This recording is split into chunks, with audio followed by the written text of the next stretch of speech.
حدثنا أبو اليمان قال أخبرنا شعيب عن الزهري قال أخبرني أنس بن مالك الأنصاري أن رسول الله صلى الله عليه وسلم ركب فرسا فجحش شقه الأيمن.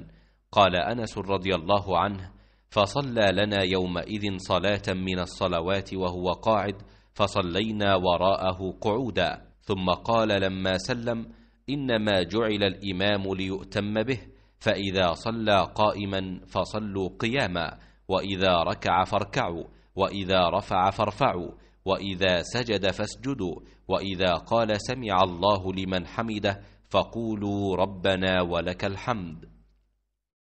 अनस बिन मालिक अंसारी रदियल्लाहु ताला अन्हु ने खबर दी कि रसूल अल्लाह सल्लल्लाहु अलैहि वसल्लम एक घोड़े पर सवार हुए और गिर जाने की वजह से आपके दाएं पहलू में ज़ख्म आ गए।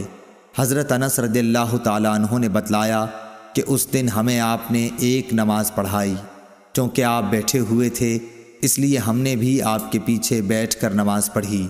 फिर सलाम के बाद आपने फरमाया कि इमाम इसलिए है कि उसकी पैरवी की जाए, इसलिए जब वो खड़े होकर नमाज पढ़े तो तुम भी खड़े होकर पढ़ो, और जब वो रुकू करे तो तुम भी रुकू करो, और जब वो सर उठाए तो तुम भी उठाओ, और जब वो सजदा करे तो तुम भी करो, और जब वो समी अल्लाहु लिमन हमिदा कहे तो तुम रब्बना वलकल हम्द कहो।